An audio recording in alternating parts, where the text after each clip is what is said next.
बच्चों अब force and laws of motion chapter complete हो गया है। चैप्टर के कंप्लीट होने के बाद अब बात करेंगे एनसीईआरटी एक्सरसाइज प्रॉब्लम की। तो एनसीईआरटी एक्सरसाइज प्रॉब्लम को कैसे डील करना है, क्योंकि इंटेक्स प्रॉब्लम ऑलरेडी हम लोग डिस्कस कर चुके हैं। अब बात करेंगे एनसीईआरटी एक्सरसाइज की। तो एनसीईआरटी एक्सरसाइज में क्वेश्चंस जो दिए गए हैं उसमें से जो पहला क्वेश्चन है वो ये है जो आपके स्क्रीन पर दिख रहा है। पहले क्वेश्चन को रीड कर लेते हैं, सॉल्यूशन की बात करेंगे, पहले उसके एक्सप्लेनेशन को समझेंगे, फिर आपको क्या लिखना है वो आप नोट डाउन कर लेंगे। पहली बात ये, क्वेश्चन में क्या गिवन है, an object experience a net zero external unbalance force. कोई ऑब्जेक्ट है जो zero external unbalance force feel करता है। एक ऑब्जेक्ट पे जीरो फोर्स लगा है।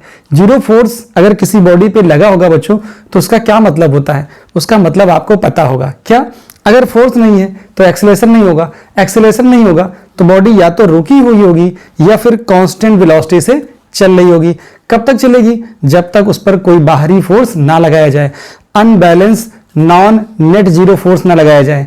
जीरो होगा तो फिर या तो रुकी रही होगी या तो कांस्टेंट वेलोसिटी से चलेगी। क्वेश्चन को पढ़ते हैं फिर आगे डिटेल में बात करते हैं। An object experiences a net zero external unbalance force.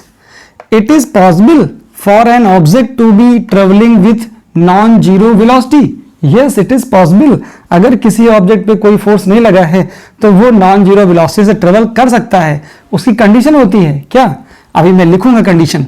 If yes, अगर ऐसा है तो स्टेट द कंडीशन, वो कंडीशन आपको बतानी होगी। वो कंडीशन यही होती है बच्चों कि फोर्स नहीं है तो एक्सेलरेशन नहीं होगा, एक्सेलरेशन नहीं होगा तो बॉडी या तो रेस्ट पे होगी या फिर यूनिफॉर्म वेलोसिटी से मूव कर रही होगी। ठीक है, बात करते हैं द वेलोसिटी। इफ नो, अगर नो हो प्रोवाइड द रीजन। अगर ऐसा नहीं है तो आपको रीजन प्रोवाइड करना है।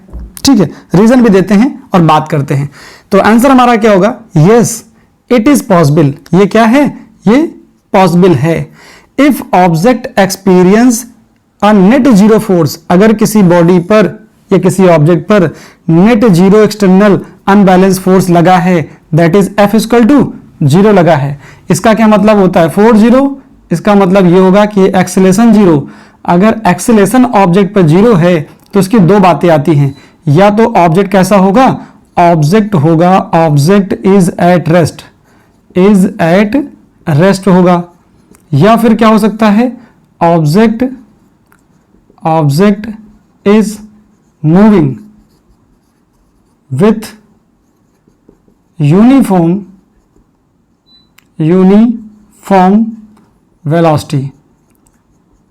अब यूनिफॉर्म वेलोसिटी से वो मूव कर रहा होगा। ये आंसर आ गया।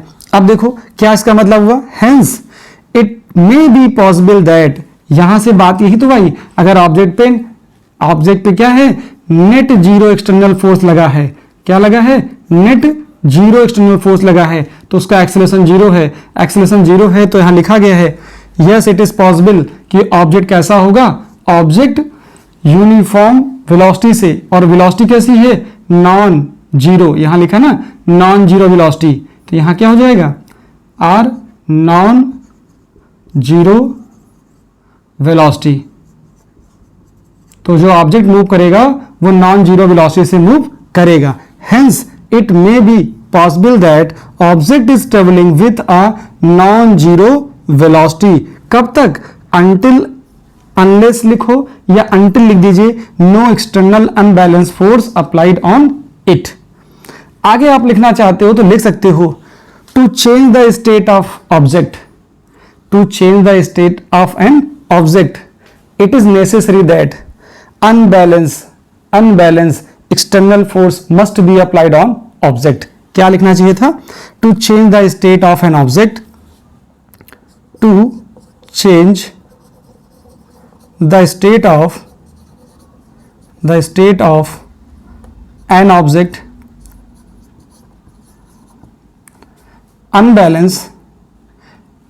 external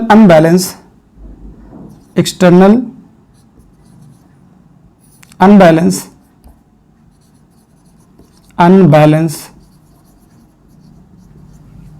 non zero. क्या लिखा है, यहां पे जीरो लिखा था, आपको लिखना पड़ेगा external unbalance non zero force must be applied on it. ये लिख सकते हैं बस यहां तक। अगर ये लिखेंगे तब भी करेक्ट आंसर होगा, नहीं लिखेंगे तब भी करेक्ट हो जाएगा, क्योंकि आपसे तो वो कंडीशन पूछी गई है किस कंडीशन पर बॉडी ट्रेवल करेगी विथ नॉन जीरो वेलोसिटी। तो ये यही है कि फोर्स जीरो है तो एक्सेलरेशन जीरो है। एक्सेलरेशन जीरो होने पर दो कंडीशन जनरेट होती हैं, या तो ऑब्जेक्ट रेस्ट पे होगा या फिर यूनिफॉर्म नॉन जीरो वेलोसिटी से मूव करेगा। और दूसरी कंडीशन ये आती है कि ये तब तक मूव करेगा जब तक उस पर कोई बाहरी non zero external unbalance force apply नहीं किया जाता। जैसे अप्लाई करेंगे स्टेट चेंज हो जाएगी, चलती हुई चीज रुक जाएगी, रुकी हुई चीज चल पड़ेगी। तो बच्चों इसका स्क्रीनशॉट लीजिए। हम फिर बात करते हैं सेकंड क्वेश्चन की। बच्चों क्वेश्चन नंबर सेकंड की बात करते हैं। सेकंड में क्या बोला जा रहा है, when carpet is beaten with a stick dust comes out from it, explain it. तो जब डस्ट पार्टिकल कैसे कम्स आउट होते हैं जब किसी कारपेट को बीटन किया जाता है। जब किसी कारपेट को आप बीट करते हो तो उससे डस्ट पार्टिकल कैसे बाहर आते हैं उसका एक्सप्लेनेशन चाहिए। तो कैसे एक्सप्लेनेशन दिया जाता है, थोड़ा सा पहले आप ओवरव्यू लीजिए। जैसे मैं बना दूं, यहां पर देखो एक कारपेट है, जैसे ये एक कारपेट है, इस कारपेट पर यहां पे डस्ट पार्टिकल है, ये क्या है, सारे डस्ट पार्टिकल हैं ऐसे। और यहां पर भी देखो ये थोड़ा सा क्या हुआ, इसका शेप चेंज हो गया। कैसे चेंज हो गया, क्योंकि आपने क्या किया, इस पर आपने अब फोर्स लगा दिया है। जैसे ही इस पे आपने स्टिक से पीटा, जैसे ही स्टिक से आप पीटोगे इस कारपेट को, तो यहाँ पर जो डस्ट पार्टिकल थे, देखो ये डस्ट पार्टिकल थे, तो ये जो डस्ट पार्टिकल होंगे यहाँ के, ठीक है। और यहाँ पर स्टिक ऐसे ही थी, ये स्टिक आपने इसको अभी पीटा नहीं था, तो ये आपके पास स्टिक है, ये कारपेट है, ये कारपेट है और ये आपके पास स्टिक है। यहाँ पर स्टिक और कारपेट कांटेक्ट में आ गए। जैसे ही कांटेक्ट में आते हैं तो क्या होता है, ये जो स्टिक है, ये स्टिक है, इस स्टिक ने क्या किया, कारपेट पे जो पार्टिकल्स थे, कारपेट पे जो पार्टिकल्स थे उनको नहीं हिट किया, स्टिक ने हिट किया है किसको, कारपेट को, तो कारपेट मोशन पे आ गया। लेकिन अभी जो कारपेट पे पार्टिकल थे डस्ट के, वो क्या करते हैं, वो रहना चाहते हैं इन स्टेट ऑफ रेस्ट, और वो रेजिस्ट करते हैं किसके, कारपेट के मोशन में आने का। तो जैसे ही स्टिक ने फोर्स लगाया कारपेट पे, वैसे ही क्या हुआ, वैसे ही फोर्स लगा, रिएक्शन फोर्स लगा किस पर, पार्टिकल पर। तो पार्टिकल बाहर आ जाते हैं, किससे बाहर आते हैं, इस कारपेट से बाहर आते हैं। कुछ ऐसा सीन बनता है बच्चों, जैसे ये आप समझ लीजिए आपके पास एक कारपेट है और इसको आप स्टिक से पीटते हो। जैसे आपने पीटा, ठीक है, जैसे आप पीटते हो तो उस जगह पे क्या होता है, वहां का जो सरफेस होता है वो दब जाता है। देखो ऐसा दबते हुए दिखाई पड़ेगा, दब जाएगा, तो फोर्स लगेगा किस पर, कारपेट पे। तो कारपेट तो मोशन में आ गया, लेकिन अभी कारपेट के पार्टिकल रेस्ट में रहना चाहते हैं, वो रेस्ट में मोशन का अपोज करते हैं, ठीक है। उनकी टेंडेंसी होती है कि हम रेस्ट पे ही रहें और अपने मोशन, अपने जो स्टेट ऑफ रेस्ट है उसको रेजिस्ट करना चाहते हैं, उसी में रहना चाहते हैं। लेकिन जब आपने फोर्स लगाया तो उसके अगेंस्ट एक रिएक्शनरी फोर्स अप्लाई होता है, क्योंकि आपने कांटेक्ट फोर्स हो गया ना, यहाँ पे आपने कांटेक्ट दिया, तो कांटेक्ट अगर एक्शन हुआ है तो रिएक्शन भी होगा। उस रिएक्शन की वजह से जो डस्ट पार्टिकल होते हैं वो कम्स आउट हो जाते हैं। एक्सप्लेनेशन देखिए क्या लिखा है, when carpet is beaten with a stick the carpet comes into motion. जो कारपेट है वो तो मोशन पे आ गया, the carpet comes into motion while dust particle या dust remain in rest and try to resist their motion and try to resist their state of rest, और अपने state में रहने की कोशिश करते हैं, and try to resist their state of motion, sorry state of rest, और वो अपने स्टेट में रहना चाहते हैं, ऐसा कह सकते हो कि जो डस्ट है वो remain in rest and try to resist their state of rest, वो और अपनी स्टेट को रेजिस्ट करना चाहते हैं, जिसमें थे उसी में रहना चाहते हैं। तो किसका अपोज करेंगे, वो अपोज करेंगे मोशन का, because of inertia of rest, inertia of rest की वजह से, ठीक है। जो पार्टिकल है वो कहाँ रहना चाहता है, पार्टिकल की, डस्ट पार्टिकल की, डस्ट की टेंडेंसी है to remain in state of rest, to remain in state of rest. हुआ क्या, फॉरवर्ड डायरेक्शन में फोर्स लगा, the forward motion of carpet exert a backward force, जो आपने फोर्स दिया उसकी वजह से क्या हुआ, फॉरवर्ड मोशन ऑफ कारपेट, जो कारपेट का फॉरवर्ड मोशन होता है, ये कारपेट का जो फॉरवर्ड मोशन है, फॉरवर्ड मोशन मतलब नीचे की तरफ, ये है फॉरवर्ड मोशन, कारपेट नीचे दब रहा है, forward motion of carpet, motion of carpet, जो कारपेट का फॉरवर्ड मोशन है वो क्या करता है, एग्जर्ट करता है, क्या करता है, इन पार्टिकल पर क्या करता है, एक अपोजिट डायरेक्शन में फोर्स अप्लाई करता है। देखो, exert a backward force on dust in opposite direction, this is why dust comes out from the carpet when it is beaten। बात समझ में आ गई कि जैसे ही आपने कारपेट पर स्टिक से फोर्स अप्लाई किया तो कारपेट फॉरवर्ड डायरेक्शन में मूव करता है, उसी टाइम क्या होता है, यहां पर ये जो कारपेट है क्या करती है, एग्जर्ट करती है backward force on dust particle in opposite direction, this is why dust particle comes out from the carpet when it is beaten. तो बच्चों ये आंसर है किसका, सेकंड क्वेश्चन का। इसका भी स्क्रीनशॉट लीजिए, फिर थर्ड क्वेश्चन की बात। क्वेश्चन नंबर थर्ड में देखते हैं। इस क्वेश्चन में बोला जा रहा है कि why it is advise to tie any luggage kept on the roof of a bus with अ रोप। ऐसा एडवाइस किया जाता है कि बस के छत पर रखे हुए सामान को आप रोप से बांध दीजिए, अदरवाइज उसके गिरने के चांसेस ज्यादा होते हैं। कब, जब चलती हुई बस अचानक से रुकती है तो उसका एक्सप्लेनेशन देना है, और जब रुकी हुई बस अचानक से चलती है तब भी लगेज आपका गिर जाता है बैकवर्ड डायरेक्शन में। क्यों गिर जाता है उसका रीजन देखते हैं बच्चों। पहले बनाते हैं बस। तो देखो ये है आपके पास एक बस, ठीक है, ये बस बना दी, और इस बस के ऊपर यहाँ पे रखा है लगेज, यहाँ पे क्या रखा हुआ है, लगेज रखा है, ये आपका लगेज है, और ये व्हील्स मैंने बना दिए, यहाँ पे ड्राइवर है। अब ये कंटिन्यू मूव कर रही है, क्या कर रही है, वी वेलोसिटी से मूव कर रही है, और आपने अप्लाई कर दिया है, क्या अप्लाई कर दिया है, ब्रेक।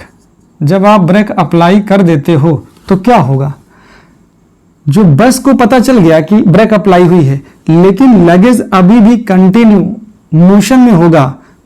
जिस स्पीड से बस चल रही होगी उस स्पीड से अभी भी जो आपका लगेज है ये उसी मोशन में बना रहना चाहता है, ठीक है। जब बस चल रही होती है, ये देखो यहां पर ऐसे है, ये ऐसे, ठीक है, ये बस थी, ये बस के पहिए मैंने बना दिए, ठीक, ये बस है। तो ये बस चल रही थी तो वी वेलोसिटी चल रही थी, तो बस की भी वेलोसिटी भी है और इसमें बैठे हुए पैसेंजर की वेलोसिटी भी है, लगेज की भी वेलोसिटी भी है। जैसे ही ड्राइवर ने ब्रेक अप्लाई किया, क्या हुआ, बस को पता चल गया कि हाँ ब्रेक लगी, लेकिन जो लगेज था, जो बस की छत पर रखा हुआ लगेज है, वो अभी भी वी वेलोसिटी से मूव करता है। दैट्स वाई फॉरवर्ड डायरेक्शन में जो लगेज है वो गिर जाता है। इसका उल्टा सोचिए कि अगर बस रुकी हुई है और सडनली बस चलने लगे, बस रुकी हुई है, इसका मतलब लगेज अपने रेस्ट पोजीशन में है, एनर्जी ऑफ रेस्ट पे है, वो रेस्ट पे रहना चाहता है।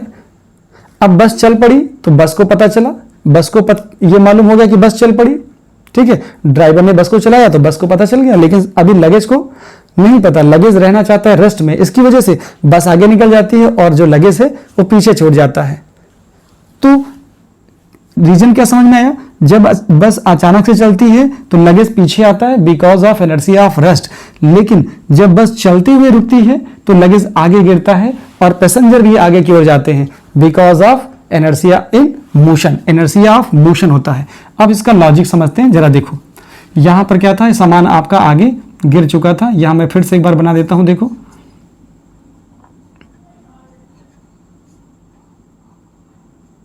ये यहां पर बस के ये पहिए थे।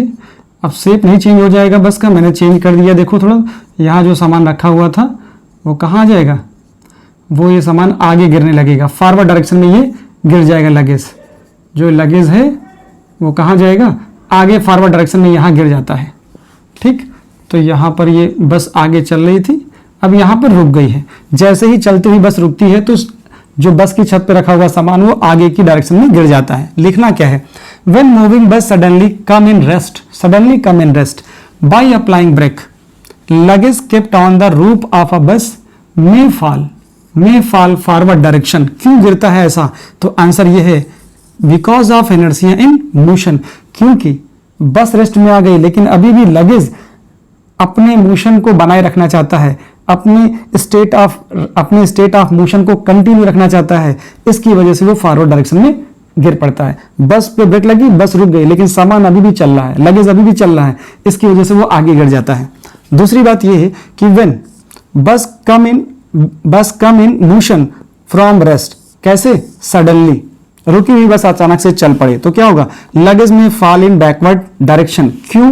क्योंकि अभी भी जो लगेज है वो रेस्ट में रहना चाहता है, बस मोशन में आ गई लेकिन टेंडेंसी है लगेज की टू रिमेन इन रेस्ट, बस आगे निकल जाती है इसलिए सामान पीछे छूट जाता है, तो इनर्शिया ऑफ रेस्ट की वजह से बैकवर्ड डायरेक्शन में लगेज गिर जाता है। तो ये बच्चों हो गया क्वेश्चन नंबर 3। स्क्रीनशॉट लीजिए, फिर क्वेश्चन नंबर 4 की बात करते हैं। क्वेश्चन को देखिए, 4 नंबर में क्या बोला जा रहा है? Batsman hit a cricket ball, batsman एक क्रिकेट बॉल को हिट करता है,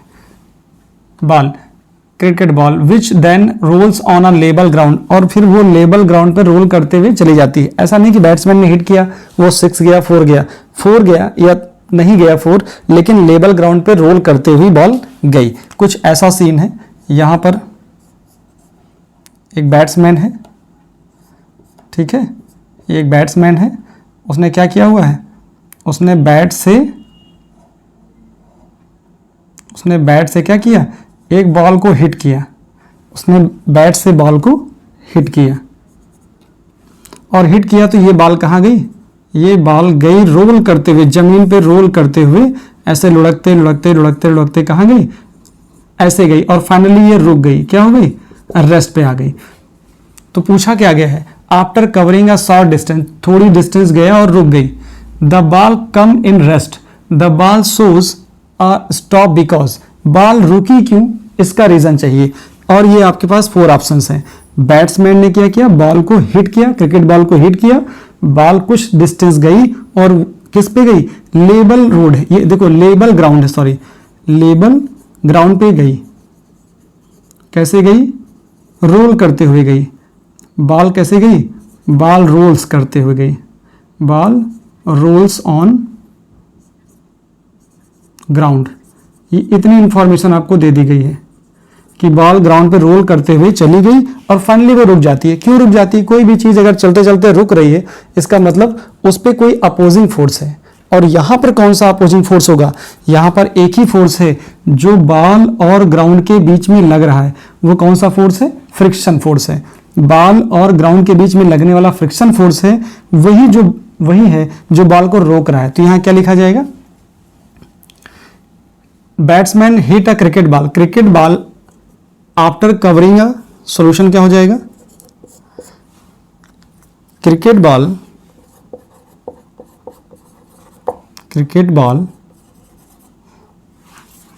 after covering a, cricket ball rolls on, ऐसा लिख देता हूं, rolls on level road after covering a short distance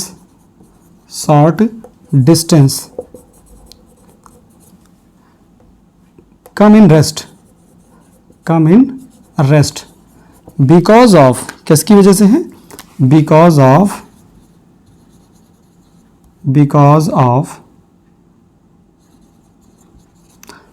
friction force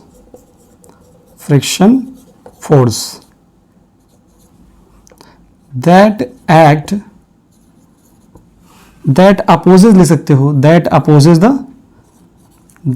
opposes the motion of ball। इसका मतलब क्या हुआ कि बॉल पे एक फोर्स लगेगा। वो कौन सा फोर्स है? यहां पर पहला ऑप्शन गलत है, दूसरा भी गलत है। यहां दूसरा कह रहा है velocity is proportional to the force exerted, होता ही नहीं। देयर इज अ फोर्स, हाँ फोर्स तो है। कौन सा फोर्स है? अपोजिंग फोर्स है जो बॉल के मोशन को अपोज करे। यहां बोला गया there is no unbalance force, बिना फिर फोर्स लगाए तो बॉडी रुकेगी नहीं। अगर कोई फोर्स नहीं लगा तो बॉडी को तो कंटिन्यू मोशन में रहना चाहिए, ये भी गलत है। तो केवल ये ऑप्शन ही सही है। इसका मतलब क्या हो जाएगा? Option 4 is correct. Friction force that opposes the motion of ball, hence there is a force on a ball, hence there is a force on ball that opposes the motion of ball. तो क्या आ जाएगा? Option 4 is correct, option 3 is correct. आप देख लो 4 गलत है, option C is correct. तो यहां से ऑप्शन क्या मिल जाएगा? Option C is correct. तो बच्चों इतना इसमें लिखना है। अब क्वेश्चन नंबर 5 की बात करते हैं। क्वेश्चन नंबर जो 5 में बच्चों गिवन ये है कि अ ट्रक स्टार्ट फ्रॉम रेस्ट। आप क्वेश्चन को जैसे ही थोड़ा सा पढ़ो, जो डेटा मिल रहा है पहले लिखो एज इट इज, फिर क्वेश्चन के बारे में सोचेंगे कि क्या करना है, क्या गिवन है वो लिख लीजिए और क्या फाइंड आउट करना है, फिर ये डिसाइड करेंगे और क्वेश्चन के अकॉर्डिंग डिसाइड करना है आपको कि क्या फॉर्मूला लगाना है। तो पहले देखो, ट्रक स्टार्ट फ्रॉम रेस्ट, तो यहां एक रेस्ट चीज मिल गई, स्टार्ट फ्रॉम रेस्ट। तो रेस्ट से चल रहे हो, इसका मतलब इनिशियल वेलोसिटी 0 है। तो सॉल्यूशन क्या मिला? इनिशियल वेलोसिटी मिल गई। इनिशियल वेलोसिटी क्या है आपके पास कि आपने स्टार्टिंग करी है रेस्ट से। कहां से करी है? रेस्ट से। रेस्ट का मतलब ही होता है कि u इक्वल टू 0। फिर क्या बोला? Rolls down a hill with constant acceleration. अब ध्यान रखना है, कांस्टेंट एक्सेलरेशन कह दिया है तो कांस्टेंट एक्सेलरेशन की 3 इक्वेशन होती हैं, मैं साइड में लिख देता हूं। Equation of constant acceleration, constant acceleration कौन कौन सी? पहली होती है v is equal to u plus a t, एक इक्वेशन है। दूसरी है आपके पास s is equal to u t plus half a t square, और जो तीसरी है वो v square is equal to u square plus 2as है। देखना है कौन सी इक्वेशन कब लगानी है। पहले क्वेश्चन को और पढ़ते हैं। कांस्टेंट एक्सेलरेशन है, इसका मतलब इन्हीं तीनों में से एक इक्वेशन लगेगी। It travels a distance, distance कितनी ट्रेवल करता है? डिस्टेंस आपको दिया गया है 400 मीटर, तो डिस्टेंस होती है s, ये हो जाएगा 400 मीटर। कितने सेकंड में? टाइम दे दिया गया है, टाइम दिया गया है आपको t is equal to 20 second. Find its acceleration, आपको निकालना है एक्सेलरेशन। चलो एक्सेलरेशन क्या होता है? ए होता है, ए निकालना है। और क्या पूछा गया? फाइंड द फोर्स, आपको निकालना है फोर्स। जब आप एक्सेलरेशन निकाल लेंगे तो फोर्स निकालना आपका काम आसान हो जाएगा, क्योंकि force equal to mass into acceleration होता है।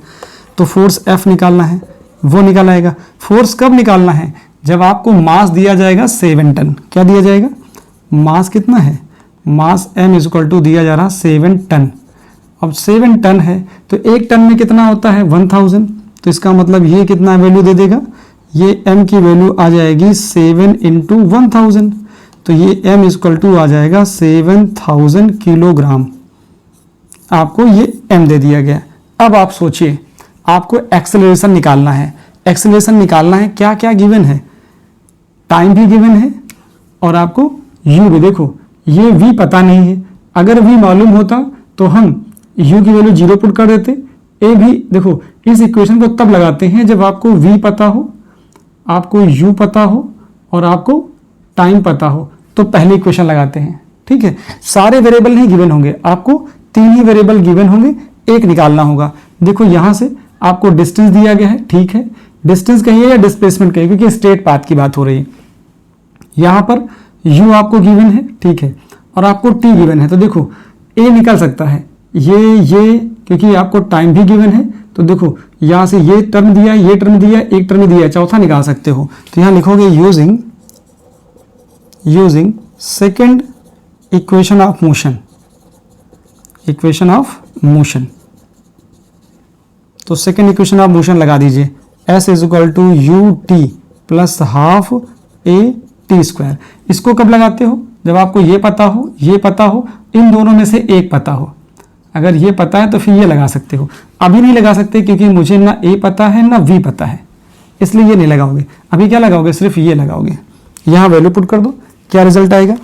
s की वैल्यू 400 है, देखो 400 है, u आपके पास 0 है, तो 0 इंटू t करोगे तो 20 दिया गया है, प्लस हाफ, a की वैल्यू पता नहीं है, t की वैल्यू 20 है, ये आ गया। 0 से मल्टीप्लाई करोगे 0 हो जाएगा, तो यहाँ सिर्फ 400 आएगा। इधर से देखो क्या आएगा, ये आएगा a/2 और ये आ जाएगा 400। क्या आ गया 400। 400 से 400 कैंसिल हो जाएंगे, तो यहाँ से आपको a की वैल्यू कितनी आ गई, a की वैल्यू 2 मीटर पर सेकेंड स्क्वायर आ जाएगा। ये बच्चों यहाँ से आपको ये वैल्यू मिल जाएगी, कितनी, a की वैल्यू मिल जाएगी। a की वैल्यू कितनी मिल जाती है यहाँ से आपको, a की वैल्यू यहाँ से मिल जाएगी 2 मीटर पर सेकेंड स्क्वायर। क्या मिल गया, 2 मीटर पर सेकेंड स्क्वायर। चलिए एक्सेलरेशन आ गया। एक्सेलरेशन के बाद क्या निकालना है, फोर्स निकाल सकते हो।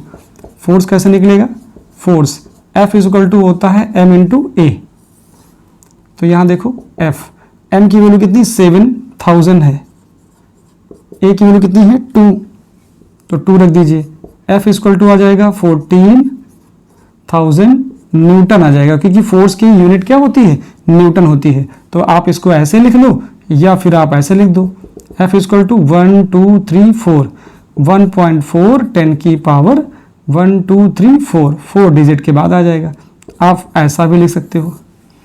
तो इस तरह से बच्चों आपको अप्रोच दिखानी है कि कैसे क्वेश्चन को पकड़ा जाए, है ना, कि आपको क्वेश्चन को टैकल करने की थोड़ी सी हैबिट आ जाए। क्वेश्चन पढ़िए, क्वेश्चन में जो भी डेटा हो नोट डाउन करिए, फिर कोशिश करिए कि क्वेश्चन में एक एक वर्ड की मीनिंग होती है और उस मीनिंग को देखते हुए आप ये डिसाइड करोगे। अगर कोई बॉडी रेस्ट से चल रही है तो u 0 है, अगर चलना शुरू किया है तो इनिशियल वेलोसिटी u होगी, फाइनल क्या होती है, रुक गई है तो v 0 होगा। अगर एक्सेलरेशन आने के बाद वेलोसिटी बढ़ गई है, जो वेलोसिटी होगी वो रखना है। फिलहाल इस तरह से आपको अपनी अप्रोच दिखानी है।